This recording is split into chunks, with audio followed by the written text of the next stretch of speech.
ವೆಂಕಟರಾಮಯ್ಯನವರೇ sir, ಹಿಂದೆ ಒಂದು ಸಂಚಿಕೆಯಲ್ಲಿ ನೀವು ಬಿಳಿ ಗುಲಾಬಿ ಅನ್ನುವ ಒಂದು ಸಿನಿಮಾದ ಒಂದು ನಿರ್ಮಾಣ ಕಾರ್ಯದಲ್ಲಿ ಕೂಡ ಬೇರೆ ಕೆಲವು ಪಾಲುದಾರರ ಜೊತೆಯಲ್ಲಿ ಸೇರಿಕೊಂಡು ಆ ಒಂದು ಕೆಲಸಕ್ಕೂ ಕೈ ಹಾಕಿದ್ದುಂಟು. ನೀವು ಒಂದು ರೀತಿ ಎಲ್ಲ ಕೆಲಸದಲ್ಲೂ ಕೈ ಆಡಿಸಿದ್ದೀರಿ ಸಿನಿಮಾದಲ್ಲಿ. ಆದರೆ ಪ್ರಸಿದ್ಧಿಗೆ ಬಂದಿಲ್ಲ. ಯಾಕೆಂದ್ರೆ ಎಲೆಮರೆ ಕಾಯಿ ಥರ ನಿಮ್ಮ ಪಾಡು ಕೆಲಸ ಮಾಡ್ಕೊಂಡು ಹೋಗ್ತಾ ಇದ್ದೀರಿ. ಅದೇ ನೀವು ರತ್ನ ಅವರನ್ನ ನಿಮ್ಮ ತಂದೆ ರೂಪದಲ್ಲಿ ಕಂಡು ಮನೆಯಲ್ಲಿ ಇಟ್ಕೊಂಡು ನೋಡ್ಕೊಂಡಿದ್ದು, ಅದು ಕೆಲವರಿಗೆಲ್ಲ ವಿಷಯ ಗೊತ್ತಾಗಿ ಆಮೇಲೆ ಕೆಲವರು ಪತ್ರಕರ್ತರು ಅವರು ಇವರು ಪತ್ರಿಕೆಗಳಲ್ಲಿ ಬಂದಾಗಲೇ ನಮಗೆ ಗೊತ್ತಾಗಿದ್ದು ಇಂಥ ಒಬ್ಬ ಮಹನೀಯರು ಇದ್ದಾರೆ ಅಂತ. ಇವತ್ತು ನಿಮ್ಮನ್ನು ನಾವು ಮಾತಾಡಿಸುವಂಥ ಒಂದು ಅವಕಾಶ ಸಿಕ್ಕಿದೆ. ನೀವು ಆ ನಿರ್ಮಾಪಕರಾಗಿ ಆ ಚಿತ್ರನ ಕೈಗೆತ್ಕೊಂಡ್ರಲ್ಲ, ಆಗ ನೀವು ಯಾವ ರೀತಿಯ ಒಂದು ಅನುಭವ ನಿಮಗಾಯಿತು? ನನಗೆ ಅನುಭವ ಅಂದರೆ ಚಿತ್ರರಂಗದ ಒಳ ಮತ್ತು ಹೊರಗಡೆ ಏನು ನಡೀತದೆ, ಆಮೇಲೆ ಹೊಸದಾಗಿ ಪ್ರೊಡ್ಯೂಸರ್ಗಳು ಆದಾಗಲೂ ಭಾಳ ಕಷ್ಟ ಇರ್ತದೆ. ಅದಕ್ಕೆಲ್ಲ ಸಾಥ್ ಕೊಟ್ಕೊಂಡು ನಾನು ನೋಡಿದೆ. ಆಮೇಲೆ ಸ್ವಲ್ಪ ಲಾಭ ಅಂಶ ಅಷ್ಟಾಗಿ ನಮಗೆ ಸಿಗಲಿಲ್ಲ.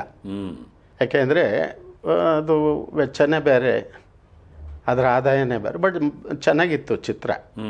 ನನಗೆ ತುಂಬ ಇಷ್ಟವಾದದ್ದು ಏನಂದ್ರೆ ಕಲ್ಯಾಣ್ ಕುಮಾರ್ ಅವರು, ಅಶ್ವಥ್ ಅವರು, ಆಮೇಲೆ ರೂಪಾದೇವಿಯವರು, ಟೊಮೆಟೊ ಸಾಮು, ಆಮೇಲೆ ಮೈಸೂರು ಲೋಕೇಶು, ಆಮೇಲೆ ರಂಗಾರಾವ್ ಅದಕ್ಕೆ ಮ್ಯೂಸಿಕ್ಕು. ನನಗೇನು ಮಾಡಿದರು, ಒಬ್ಬ ಹೊಸ ನಿರ್ದೇಶಕರನ್ನ ನಾವು ಇದು ಮಾಡ್ಕೊಂಡ್ವಿ, ನಮ್ಮ ಸ್ನೇಹಿತರು ನಾವು. ಆಗ ಅವರು ಶಿವಸ್ವಾಮಿ ಅಂತ ಹೇಳಿ, ಅವರು ಚೆನ್ನೈನವರು. ಅವರು ಸಬ್ಜೆಕ್ಟ್ನೇ ಚೆನ್ನೈಯಿಂದ ತಂದರು ಅವರು. ಆ ಸಬ್ಜೆಕ್ಟನ್ನ ಇದು ಭಾಳ ಚೆನ್ನಾಗಿದೆ, ಕಲ್ಯಾಣ್ ಕುಮಾರ್ ಚೆನ್ನಾಗಿದೆ ಅಂತ ಅವರು ಮಾತಾಡ್ಕೊಂಡಿದ್ರಂತೆ. ಆಮೇಲೆ ಅವರು ಇಂಥವ್ರನ್ನ ಹಾಕಿ ಅಂತ ಹೇಳಿದರು. ಆಮೇಲೆ ನಾನು ನಮ್ಮ ರತ್ನಮ್ಮವ್ರ ಮ್ಯೂಸಿಕ್ ಮಾಡಿಸ್ಬೇಕು ಅಂತ ನನ್ನ ಆಸೆ. ಅದು ನನ್ನ ಪರ್ಪಸ್ ಇದ್ದಿತ್ತು, ಅದೇ ಉದ್ದೇಶ. ಇಂಡಿವಿಜುವಲ್ಲು ನಮ್ಮ ರತ್ನಮ್ಮವ್ರು ಇದಕ್ಕೆ ಮ್ಯೂಸಿಕ್ ಹಾಕಿ ಇದಕ್ಕೆ ನಾನು ವರ್ಕ್ ಮಾಡಿ ಒಳ್ಳೆ ಸಾಂಗ್ ತರಬೇಕು ಅಂತ ಆಸೆ ಆಯಿತು. ಅವರು ಶಿವಮೂರ್ತಿ ಅವರು ಡೈರೆಕ್ಟರ್ ಏನು ಮಾಡಿಬಿಟ್ರು, ಕಲ್ಯಾಣ್ ಕುಮಾರ್ ಅವರೆಲ್ಲ ಮಾತಾಡ್ಕೊಂಡಿದ್ದಾರೆ. ಉದಯ್ ಕುಮಾರ್ ಮಗಳು ರೇಣುಕಾ ಬಾಲಿ, ಆಮೇಲೆ ಅವ್ರಿಗೆ ಬೇಕಾದ ಕೆಲವು ಇವೆಲ್ಲ ಇದು ಹೇಳಿದ್ರು. ಆಮೇಲೆ ನಾನು ಮ್ಯೂಸಿಕ್ ಡೈರೆಕ್ಷನ್ ಇದಾಗಲ್ವ, ನನಗೆ ತುಂಬ ನೋವಾಯಿತು ಸರ್. ಅದೊಂದು ನಾನು ಭಾಳ ಮಾದಾಸೆ, ಅದು ಇಟ್ಕೊಂಡೆ ನಾನು ಪ್ರೊಡ್ಯೂಸರ್ ಇಲ್ಲ ಅಂದ್ರೆ ನಾನು ಬರ್ತಿರ್ಲಿಲ್ಲ. ಏನು ಮಾಡೋದು, ನಮ್ಮ ರತ್ನಮ್ಮವ್ರನ್ನ ಇದು ಮಾಡ್ದಂಗೆ ಆಯ್ತಲ್ಲ ಅಂತ ಅದೊಂದು ಕೊರಗಿತ್ತು. ಆಮೇಲೆ ಕೊನೆಗೆ ಏನೋ ಮಾಡಿದ್ರಲ್ವ ಎಲ್ಲ ಸೇರಿ ಮಾಡೋಣ ಅಂತ ಮಾಡಿದ್ವಿ. ಆಮೇಲೆ ಕೊನೆಗೆ ಕಲ್ಯಾಣ್ ಕುಮಾರ್, ರೂಪಾದೇವಿ, ಅಶ್ವಥ್ ಅವರು ಎಲ್ಲ ದೊಡ್ಡ ದೊಡ್ಡ, ಆಮೇಲೆ ನಮ್ಮ ಮುರಳಿ ಎಲ್ಲರನ್ನೂ ಹಾಕಿ ಇದು ಮಾಡಿದ್ವಿ. ಆಮೇಲೆ ಮ್ಯೂಸಿಕ್ ಡೈರೆಕ್ಟ್ರ್ ಬಂದು ರಂಗಾರಾವ್, ವೈಶಿವಯ್ಯನವರು ಸ್ಟಂಟು ಎಲ್ಲರನ್ನೂ ಹಾಕಿ. ಆಮೇಲೆ Balekola estate, Malligegan estate, Arle estate, Chikkamagaluru. ಅದು ಒಳ್ಳೊಳ್ಳೆ ಲೊಕೇಶನ್ನು. ಆಮೇಲೆ ಮಧುಸೂದನು ಕ್ಯಾಮ್ರಾಮ್ಯಾನು. ಸೊ ಎಲ್ಲ ಭಾಳ ಚೆನ್ನಾಗಿ ಬತ್ತು, ಚೆನ್ನಾಗಿ ಮೂಡಿ ಬತ್ತು. ಆಮೇಲೆ ನನಗೇನು ಒಂದು ಇದರಲ್ಲಿ ಅನುಭವ ಅಂದರೆ, ಹೊಸ್ದಾಗಿ ಬರೋರು ಅಷ್ಟು ಈಸಿಯಾಗಿ ಬ್ಯಾಲೆನ್ಸ್ ಮಾಡೋಕ್ಕಾಗಲ್ಲ ಅಲ್ಲಿ. ಆಮೇಲೆ ಹಣನೂ ಸಾಕಷ್ಟು ನಮ್ಮ ಅನಿಸಿಕೆ ಪ್ರಕಾರ ಅದು ಗಳಿಸೋಕ್ಕೂ ಆಗೋದು ಕಷ್ಟ. ಏನೋ ತಡ್ಕೊಳ್ಳೋ ಶಕ್ತಿ ಇರಬೇಕಷ್ಟೇ. ಪಿಕ್ಚರ್ ಪ್ರೊಡ್ಯೂಸ್ ಮಾಡಿದ್ರೂ ತಡ್ಕೊಳ್ಳೋ ಶಕ್ತಿ ಇರಬೇಕು. ನಾವು ಕಾರ್ನಲ್ಲಿ ಹೋಗ್ಬೇಕು, ಅದಕ್ಕೆ ಯಾರೋ ನೇಮಿಸ್ತಾರೋ ಫ್ಲೈಟಲ್ಲಿ ಓಡಾಡಬೇಕು, ಆ ಚಾರ್ಜ್ ಎಲ್ಲ ನಮ್ಗೆ ಹಾಕೋರು. ಅಷ್ಟು ಇದು ಸರ್ ಅವು ಬಂದೆ. ಆಮೇಲೆ ಸುಂದರ್ ಕೃಷ್ಣ ಅರಸು ಅವರು ಎಲ್ಲ ಚೆನ್ನಾಗಿ ಸಾಂಗ್ಗಳು ಎಲ್ಲ ಚೆನ್ನಾಗಿ ಇದು ಮಾಡ್ಕೊಂಬಂದು AVM ಇದರಲ್ಲಿ ಸ್ಟುಡಿಯೋದಲ್ಲಿ ಇದು ಹಾಕಿದ್ವಿ ಸೆಟ್, ಒಂದು ಸಾಂಗು ಪಿಕ್ಚರೈಸಿಂಗ್ಗೆ AVM ಸ್ಟುಡಿಯೋದಲ್ಲಿ ಹಾಕಿದ್ದು. ಆಮೇಲೆ ಬಿಡುಗಡೆನೂ ಆಯಿತು. ಆಮೇಲೆ ಏನೋ ಸಾಕಷ್ಟು ಇದು ಬಂತು. ಆಮೇಲೆ ಕೊನೆಗೆ ಒಂದು 3 ಲಕ್ಷ ರೂಪಾಯಿ ಶೂಟ್ ಹೊಲಿಸಿದ್ದು. ನಾನು ಪರಮಾಪ್ತನಾದೆ, ನಾನು ಅವ್ರ ಫ್ಯಾನು. ಕಲ್ಯಾಣ್ ಕುಮಾರ್ ಕಂಡ್ರೆ ನನಗೆ ಪಂಚಪ್ರಾಣ. ನನಗೆ ಅಣ್ಣ ಅವರು ಎಷ್ಟೋ, ಕಲ್ಯಾಣ್ ಕುಮಾರ್ ಮೇಲೂ ಅಷ್ಟೇ ನನ್ನ ಪ್ರೀತಿ. ಯಾಕೆಂದ್ರೆ ನಾವು ರಸನಾಯಕ, ಅವನಿಗೇನು ಅಸಾಧ್ಯವಾದ ಕಲಾವಿದ. ಅವ್ರು ನೋಡಿದರೆ ನನಗೆ ಆನಂದ. ಆಮೇಲೆ ಅವರು ನನ್ನ ತಮ್ಮನ ಥರ ನೋಡ್ಕೊಳ್ಳೋರು. ಅವರು ಕಾರು, ಅವರು ಇದು ಅವ್ರ ಮನೆಗೆ ಕರ್ಕೊಂಡು ಹೋಗೋದು.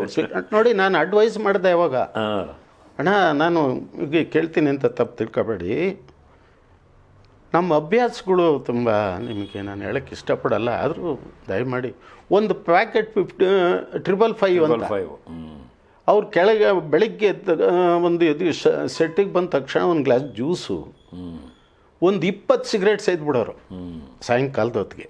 ಅದು ನನಗೆ ತುಂಬ ಅಬ್ಸರ್ವ್ ಮಾಡಿದೆ. ಅಣ್ಣ ದಯವಿಟ್ಟು ಇದೊಂದು ಬೇಡಿ ಅಂದೆ. ವೆಂಕಟರಾಮ್, ಒಂದು 5-6 ಕಾಸ್ಟ್ಲಿ ಹ್ಯಾಬಿಟ್ ಇವೆ, ಅದರಲ್ಲಿ ನನಗಿದೊಂದು ಹ್ಯಾಬಿಟು ಮುಖ್ಯವಾಗಿದ್ದೇ ಇರಬೇಕು. ಏನಾರು ಆಗಲಿ ಅದೊಂದು ಬಿಡೋಕ್ಕಾಗಲ್ಲ. ಕೊನೆವರೆಗೂ ಬಿಡಲಿಲ್ಲ ಅವರು, ಬಿಡಲೇ ಇಲ್ಲ. ಕೊನೆಗೆ ಅವರು ತೀರೋಗ್ತಾರೆ. ಅವತ್ತು ಫಸ್ಟ್ ಗಾರ್ಲ್ಯಾಂಡ್ ಮಾಡ್ತೀನಿ ರತ್ನಮ್ಮವ್ರು ಕರ್ಕೊಂಡೋಗಿ. ಅಣ್ಣ ಬರ್ತಾರೆ, ಮೇಲೆ ವೀರ ಆದವ್ರು ಬರ್ತಾರೆ. ನಮ್ಮ ಯಾವುದು ಚೇಂಬರು, ಫಿಲಮ್ ಚೇಂಬರ್ ಹತ್ರ ಹೊರಗಡೆ. ಅದಕ್ಕಿಂತ ಇಲ್ಲಿ ದಿನ ಇದರಲ್ಲಿ ಹಾಸ್ಪಿಟ್ಲಲ್ಲಿ ಹೋಗಿ ನೋಡ್ಕೊಂಬಂದೆ ನಾನು. ಬ್ರೀತಿ ಇದು ನಿಂತೋಗಿತ್ತು, ಉಸಿರಾಟ ನಿಂತೋಗಿತ್ತು. ಅಣ್ಣ ಅವರು ಬಂದರು.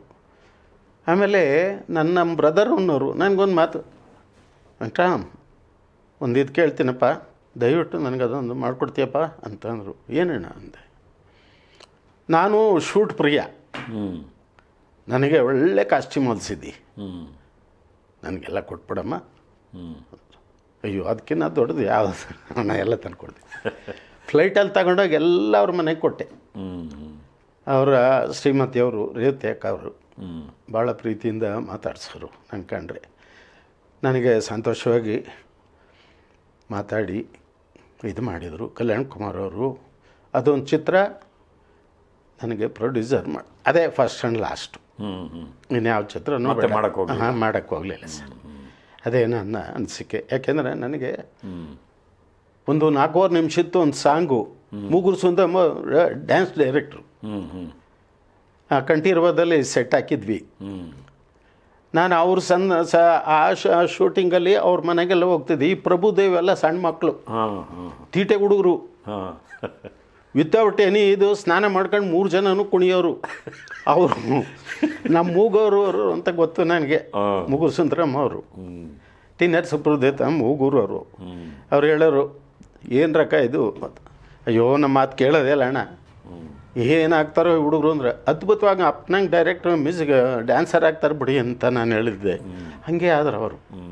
ಸೊ ಅವರೊಂದು ಶೂಟಿಂಗು ನಡೆಯೋ ಸಂದರ್ಭದಲ್ಲಿ ಪುಟ್ಟಣ್ಣಾಜಿಯವ್ರು ಬಂದಿದ್ದರು ಸೆಟ್ಗೆ. ಅವ್ರದ್ದು ಯಾವುದೋ ಒಂದು ಚಿತ್ರ ಇನ್ನೊಂದು ಫ್ಲೋರಲ್ಲಿ ನಡೀತಿತ್ತು. ನಮ್ಮ ಸೆಟ್ಗೆ ಯಾರು ನಡೀತದೆ ಅಲ್ಲಿ ಯಾರ ಕ್ಯಾರೆಕ್ಟರು ಅಂತಂದೆ. ಕಲ್ಯಾಣ್ ಕುಮಾರ್ ಅವರು, ಶಿವಮೂರ್ತಿಯವರು ಅಂತ ಇದು ನಡೀತದೆ ಬಂದರು. ಅವಾಗ ಗಾರ್ಲ್ಯಾಂಡ್ ಮಾಡಿ ಕೇಳ್ಕೊಂಡು ಆ ಸಾಂಗ್ ನೋಡಿಬಿಟ್ಟು ಹೋದ್ರು ಪುಟ್ಟಣ್ಣಾಜಿಯವರು. ಹಾಗೆ ಅದರದ್ದು ಇನ್ನೇನೇನು ಸನ್ನಿವೇಶ ಇದೆ. ಆಮೇಲೆ ಅದರಲ್ಲಿ ಇನ್ನೊಂದು ನಮ್ಮ ಅಶ್ವತ್ಥ ಅಣ್ಣ ಅವ್ರದ್ದು ಒಂದು ಇದು ನೋಡಿದೆ ನಾನು, ಅದನ್ನು ಹೇಳಲೇಬೇಕು. ಹೇಳಿ. ಮೈಸೂರಿಂದ ಅಶ್ವತ್ಥ ಅಣ್ಣ ಅವರು ಒಂದು ಸೀನು, ಗೆಸ್ಟ್ ಆರ್ಟಿಸ್ಟು, ಬಾಳೆಕೊಳ ಎಸ್ಟೇಟು. ಅವತ್ತು ಅವ್ರದ್ದು ಶೂಟಿಂಗ್ ಇದೆ. ಅಂಬಾಸಿಡರಿಂದ ಅಲ್ಲಿಂದ ಕಾರ್ನಲ್ಲಿ ಕರೆಸಿದ್ವಿ. ಬಂದರು. ಆಮೇಲೆ ನಮ್ಮ ಇವನು ಯಾರು ಜಗ್ಗೇಶ್ ಅಲ್ಲಿ ಒಂದು ಇದ್ರ ಕ್ಯಾರೆಕ್ಟ್ರು. ಫಸ್ಟು ನಮ್ಮ ಚಿತ್ರನೇ ಸಣ್ಣ ಪಾತ್ರ. ಈ ಸ್ಟಿಕ್ ಫೈಟು ಅದರಲ್ಲಿ ವೈಶಿವಯ್ಯನವ್ರ ಕೆಳಗಡೆ ಇವನು ಇದು ಮಾಡಬೇಕು, ದೊಣ್ಣೆ ವರಸೆ. ಆ ಜೂನಿಯರ್ ಆರ್ಟಿಸ್ಟಾಗೆ ನಮ್ಮ ಜಗ್ಗೇಶ್ ಅವ್ರು ಬಂದಿದ್ದಾರೆ. ಅದೃಷ್ಟ ಹೇಗಿರ್ತದೆ ಅಂತ ಹೇಳಕ್ಕೆ ಬರೋಲ್ಲ ಅನ್ನೋದಕ್ಕೆ ಉದಾಹರಣೆಯನ್ನು. ಆಮೇಲೆ ಬೆಳಗ್ಗೆ ಕಾರ್ನಲ್ಲಿ ನಾನು, ನಮ್ಮ ಡೈರೆಕ್ಟ್ರು ಆರ್ತಿಯವರು, ಮುರಳಿ, ನಾವು ಕಾರ್ನಲ್ಲಿ ಹೋಗ್ತಾ ಇದ್ದೀವಿ. ಬಾಬು ಬಿಡೋರಂಗಿರಿ ಇಲ್ಲು ಅಲ್ಲಿ ಶೂಟಿಂಗು.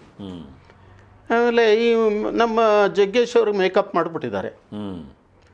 ಅವಾಗ ತಾನೇ ಇದು ಎಳೆಬಿಸ್ಲು ಅವ್ರ ಮುಖಕ್ಕೆ ಬಿದ್ದದೆ. ನಾವು ಕಾರ್ನಲ್ಲಿ ಹೋಗ್ತಿದ್ರು, ಎದುರುಗಡೆ ಅವ್ರು ಕುಳ್ತಿದ್ರು. ಆಮೇಲೆ ನಮ್ಮ ಡೈರೆಕ್ಟ್ರು ಅಂದಪ್ಪ ಯಾರು ಅಂತ ಅಂದರು. ಸರ್ ಅವ್ರು ಜೂನಿಯರ್ ಆರ್ಟಿಸ್ಟು, ಸ್ಟಿಕ್ ಫೈಟ್ ಇದೆಯಲ್ಲ ಅದಕ್ಕೆ ಅವರೆಲ್ಲ ಬಂದರು. ಒಂದು 10-15 ಜನದಲ್ಲಿ ಇವರು ಇದ್ದರು. ರೇಣುಕಾ ಬಾಲಿ ಜೊತೆ ಫೈಟಿಂಗ್ ಅದು. ಆಮೇಲೆ ನೋಡಿ ಇವ್ರು ಮೇಕಪ್ ಎಲ್ಲ ಹಾಕಿದ್ರಲ್ಲ, ಅವ್ರು ನೋಡಿದ್ರು. ಅವರು ಸ್ವಲ್ಪ ಆಮೇಲೆ ಅಂತಾರೆ, ಇರ್ಕರ ಮೇಕಪ್ ಎಲ್ಲ ಇವನಿಗೆ ಪೋಟಿಟ್ಟಿರಿ, ಬೇರೆಯವ್ರಿಗೆ ಎನ್ನ ಪೌಡ್ರ್ ಹಿಂಗೆ ಸರ್ ಅವ್ರು ಅಂದಿತ್ತು ನೋಡಿ ನನಗೆ ನಗ ಬತ್ತು. ನಗಂಗಿಲ್ವ, ಹತ್ರಕ್ಕೆ ಹೋಗಿದ್ದೀವಿ.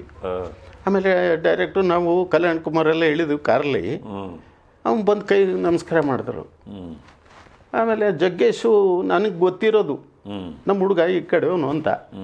ಅವನು ನಂಜುಂಡ ಬೇಲೂರು ರಾಜು ಅಂತ ಇದ್ದರು, ಅವ್ರು ಹೇಳಿ ಕರೆಸಿರೋದು. ನನಗೆ ಹೇಳಿದರು, ಅಣ್ಣ ಹಿಂಗೆ ಒಬ್ಬ ಇವ್ರನ್ನ ಕರೆಸಿದ್ದೀನಿ, ಅವ್ರು ಬರ್ತಾರೆ, ಕ್ಯಾರೆಕ್ಟರ್ ಮಾಡ್ತಾರೆ, ಅವರೇ ಇವರು ಅಂತ ಗೊತ್ತಾಯಿತು. ಆಮೇಲೆ ಇವ್ರು ಮಾಯಿಸ್ತಂದವ್ರದವರು, ಅವರು ಎಲೆ ಕೊಪ್ಪದವರು, ವಯಸ್ಸು ಸ್ಟಂಟ್ ಮಾಸ್ಟ್ರು. ಆಮೇಲೆ ಕೊನೆಗೆಲ್ಲ ಮೇಕಪ್ ಇದಾಯಿತು, ನಮ್ಮಲ್ಲಿ ನಮಸ್ಕಾರ ಮಾಡಿದ್ರು, ನಾವೆಲ್ಲ ಸೆಟ್ ಇದ್ದಾದರು. ಅವ್ರ ಕ್ಯಾರೆಕ್ಟ್ರೇ ಬರಲಿಲ್ಲ, ಶೂಟಿಂಗ್ ಆಗಲೇ ಇಲ್ಲ, ಶೂಟಿಂಗ್ ತೆಗಿತಲೇ ಇಲ್ಲ. ಇವನಿಗೆ ನಮ್ಮನ್ನ ಇದು ಜಗ್ಗೇಶ್ ಅವ್ರಿಗೆ ಏನು ಅಂದರೆ, ಅಣ್ಣ ನನ್ನ ಹತ್ರ ಬಂದರು, ಅಣ್ಣ ನನಗೊಂದು 100-160 ರೂಪಾಯಿ ಕೊಟ್ಬಿಟ್ರೆ ನಾನು ಹೊಟ್ಬಿಡ್ತೀನಿ ಅಣ್ಣ, ಯಾಕೆಂದರೆ ಈ ಮುಖ ಯಾರೂ ತೆಗಿಯಲ್ಲ ಅಣ್ಣ. ನನಗೆ ಆಗಲೇ ಅಷ್ಟು ಇದು ಸಾರಫುಲ್ಲಾಗಿ ಮಾತಾಡಿದ್ರು ನನಗೆ. ಆಮೇಲೆ ಎಲ್ಲ ಒಟ್ಟು ನಿಮ್ಮ ಕ್ಯಾರೆಕ್ಟರ್ ಇದು ಬರ್ತದೆ ಅಣ್ಣ, ತೆಗೆಯಿದ್ರೆ ಬೇಗನೆ ತೆಗಿಸಿ, ಯಾಕೆಂದರೆ ನನಗೆ ಬಸ್ಸು ಅವೆಲ್ಲ ಸಿಗೋಲ್ಲ, ಇಲ್ಲಿ ಯಾರು ಬರೋರು ಇಲ್ಲ ಅಂತ ಪೇಚಾಡ್ದೆ. ಆಮೇಲೆ ನಾನು ಹೇಳ್ದೆ ವಯಸ್ಸಿಗಾರಿಗೂ ಇರಿ ನೀವು ಇರಿ ಅಂತೇಳಿ ವಯಸ್ಸಿಗಾರ ಹತ್ರ ಹೋದೆ. ಅಣ್ಣ ದಯವಿಟ್ಟು ಅವ್ರದ್ದು ಕ್ಯಾರೆಕ್ಟ್ರು ಯಾವಾಗ ಬರ್ತದೆ ಅಂದೆ. ಇವಾಗ ನೆಕ್ಸ್ಟ್ ತಗೋತೀನಿ ನಾನು ಅಂತ ಅಂದರು. ಅದೊಂದು ಸ್ಟಿಕ್ ಫೈಟ್ ಆಯಿತು, ಎಲ್ಲ ಮುಗಿದು ಆಮೇಲೆ ಹೋಗ್ಬೇಕಲ್ಲ, ಕಳ್ಸಕ್ಕೆ ನಂದೇನೋ ಐಡಿಯಾ ಅಂದರೆ ನಾನು ಕಳಿಸ್ಕೊಟ್ಬಿಟ್ಟಣ್ಣ ಅಂತ. ಸ್ವಲ್ಪ ಹೊತ್ತೀರಿ ಅಂದರೆ ಅಣ್ಣ ಅವ್ರದ್ದು ಇವ್ರದ್ದು ಕ್ಯಾರೆಕ್ಟರ್ ಮುಗೀತು. ಯಾರ್ದು? ಅಶ್ವತ್ಥ ಅವ್ರದ್ದು. ಅಶ್ವತ್ಥ ಅವರು ಮೈಸೂರಿಗೆ ಹೋಗ್ಬೇಕು ಅಂಬಾಸಿಡರ್ ಕಾರಲ್ಲಿ, ಅದ್ರ ಜೊತೇಲಿ ಇವ್ರನ್ನ ಕಳಿಸ್ಬಿಡೋಣ ಅಂತ ಐಡಿಯಾ ಮಾಡ್ಕೊಂಡೆ.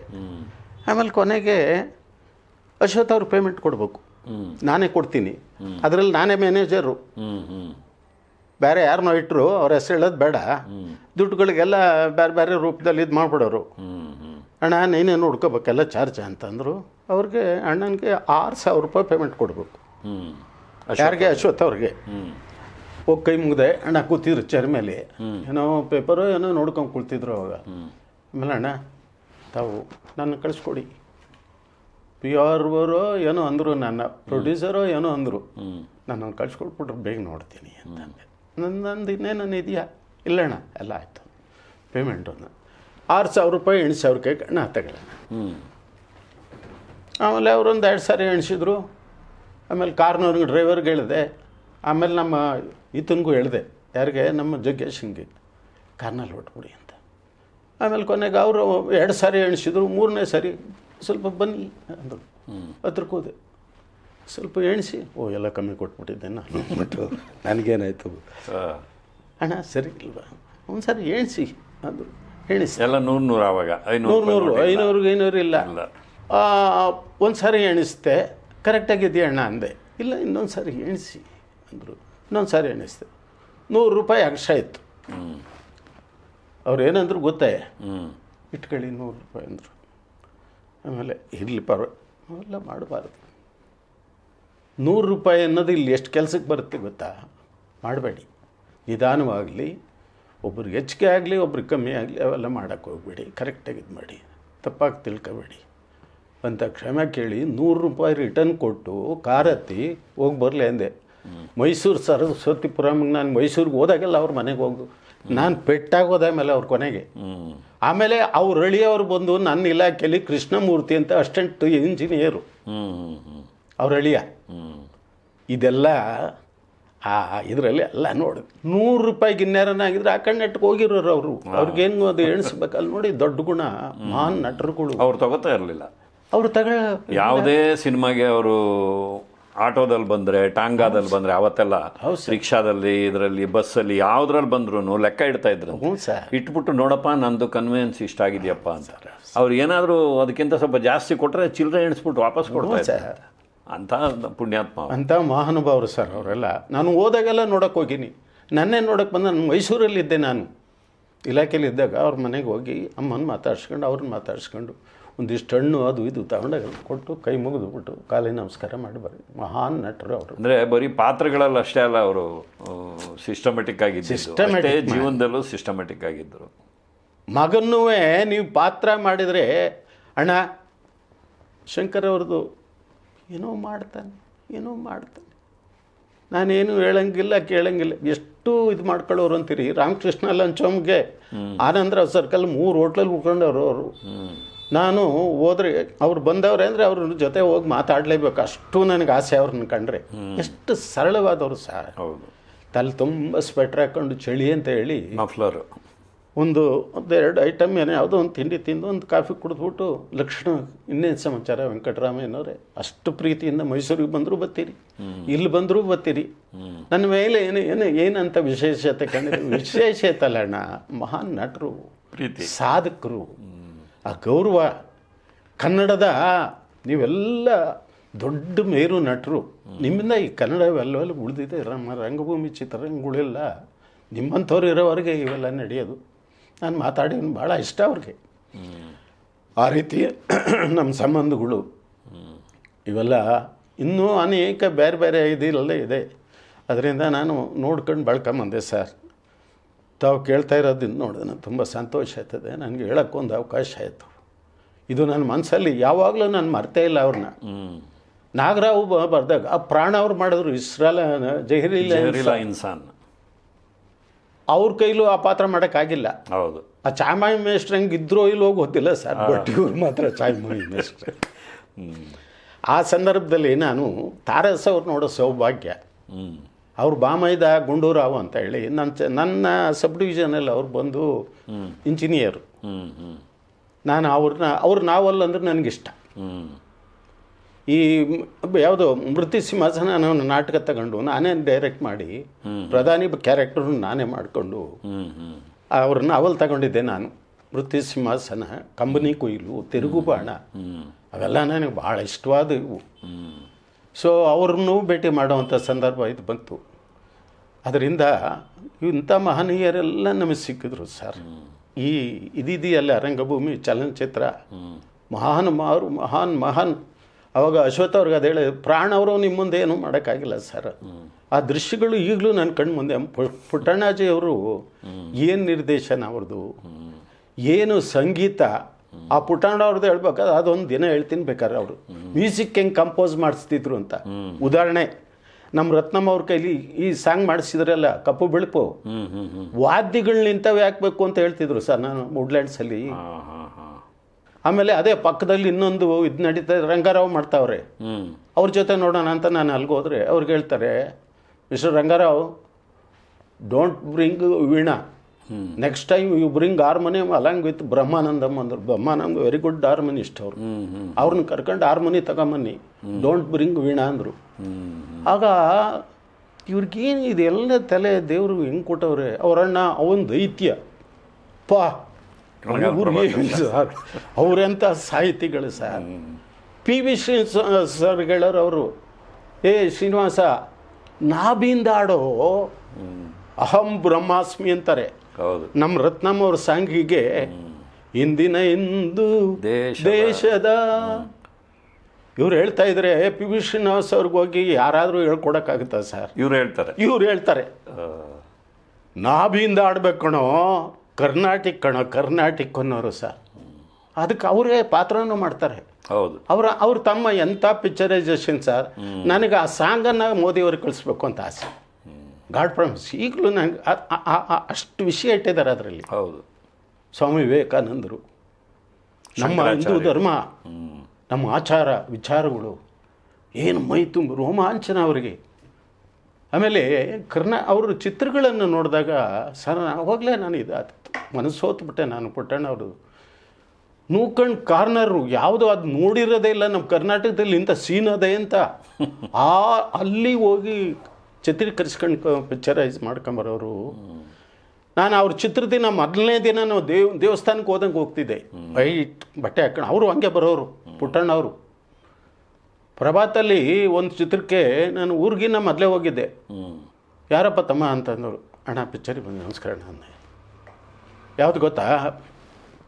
ಭಾರತ ಭೂಷಿರ ಉಪಾಸನೆ ಫಸ್ಟು ದಿನ ಮೊದಲನೇ ಇದಕ್ಕೆ ಹೋಗಿ ನಿಂತಿದ್ದೆ ನಾನು. ಅವಾಗ ಹೇಳ್ದು, ಏನು ಸಾಂಗ್ಗಳ ಸರ್ ಅವು, ಪಿಕ್ಚರೈಸೇಷನ ಸರ್. ಆ ರೀತಿ ಪುಟ್ಟಣ್ಣ ಅವನ ಕಣಗಾಲು ಪ್ರಭಾಕರ್ ಶಾಸ್ತ್ರಿಗಳು ಅವ್ರಿಗೇನು ಸಾಹಿತಿಗಳು, ಎಂಥ ಸಾಹಿತಿಗಳು ಸರ್ ಇವೆಲ್ಲ. ಆ ದಿನಗಳು ರೋಮಾಂಚನ ಸರ್, ರೋಮಾಂಚನ. ನಮ್ಮ ಅದೃಷ್ಟ, ನಮ್ಮ ಸೌಭಾಗ್ಯ.